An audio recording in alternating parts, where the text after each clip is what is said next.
దావీదంటాడు, ఎలుగెత్తి నేను యెహోవాకు మొరపెట్టినప్పుడు ఆయన తన పరిశుద్ధ పర్వతం నుండి నాకు ఉత్తరము.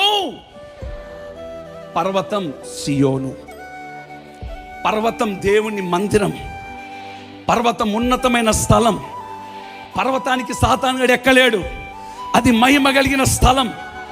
ఇక్కడను నువ్వు మొరపెడితే పర్వత ద్వారం నీ కొరకు తెరవబడి ఆకాశాన్ని దేవుడు విశాలపరిచి ఆకాశ దారాలపు మార్గాన్ని నీ కొరకు నా ప్రభు తెరువును గాక. ముయ్యబడిన సముద్రం తెరబడును గాక. ఎరుకో గోడలు కూర్చబడును గాక. సాతాను గోడలు కూర్చబడును గాక. దేవునికి అసాధ్యమైనది ఏమీ లేదు. ముందు వెనకాల చేతులు ఉన్నది ఒక కర్రనే. నువ్వు కర్ర అనుకున్నావు, అదే వాగ్దానం, అదే వాగ్దానం. ఈయన ఉట్టి కర్ర పట్టుకో అయ్యా అన్నాడు.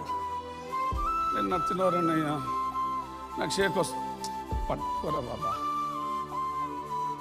నీ చేతికి పక్కన నా చెయ్యున్నది మర్చిపోయావా? ఆల్రెడీ నేను ఆపరేట్ చేస్తున్నా కదా నా చెయ్యిని. ఉట్టి పట్టుకో.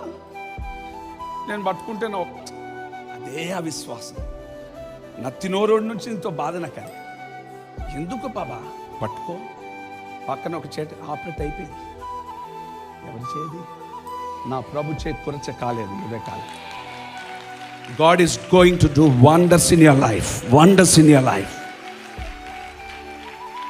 స్తోత్రం చెప్పండి యేసయ్యకి. పర్వతం నుండి దేవుడు కార్యములు జరిగించును గాక.